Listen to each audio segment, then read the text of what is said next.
भगवान किसी के सुख दुख का करता नहीं होता है, भगवान किसी का भोगता नहीं होता है, भगवान किसी के कष्टों को नहीं हरता है। भगवान कोई धोबी नहीं है तो पाप तुम करके आओ और तुम्हारे कर्मों को भजो दे, तुम्हारे पापों को धो दे। बंधु ध्यान रखना, जो रागी और द्वेषी होता है वह भगवान नहीं होता है, जो भगवान होता है वह रागी और द्वेषी नहीं होता है। भगवान किसी की निंदा करने वाले को कभी भी बद्दुआ नहीं देता है और प्रशंसा करने वाले को भी आशीर्वाद नहीं देता है।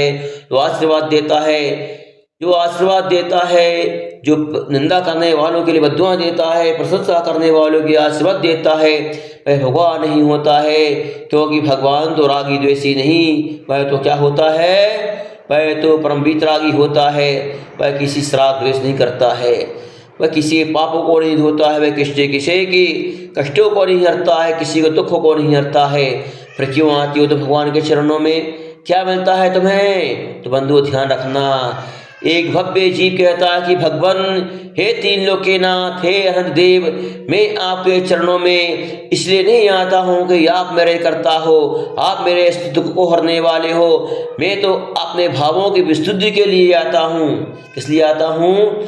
मैं तो अपने भावों की विशुद्धि के लिए आता हूँ। हे प्रभु, आप मुझे ना मोक्ष दे सकते हो, ना संसार दे सकते हो, मैं जानता हूँ। मैं तो आपके चरणों में प्रभु बनने के लिए नहीं, अपने चित्र की पवित्रता के लिए आता हूँ।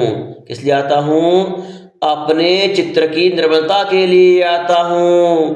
प्रभु मुझे परमात्मा नहीं बनाएंगे, मेरे चित्त की निर्मलता, मेरे चित्त की पवित्रता ही मुझे भगवान बनाएगी। चित्त की पवित्रता के लिए मुझे ऐसे निमित्तों की खोज करना होती है जहाँ मैं अशुभ कर्मों से बच सकूं, पापों से बच सकूं। इसीलिए मैं आपके चरणों में आता हूँ। आया समझ में? क्या आया? क्यों आता भगवान के चरणों में? क्यों आते हो? क्योंकि मैं अपने भावों की निर्मलता के लिए, हे भगवान, जब मैं आपको निहारता हूँ, आपको देखता हूँ, तब मुझे अपने स्वरूप की प्राप्ति होती है, मुझे अपने स्वरूप का भान होता है कि भगवान जैसे आप वीतरागी हैं, सर्वज्ञ हैं, हेतोपदेशी हैं, शांत छवि है, वीतरागी मुद्रा है आपकी भगवान।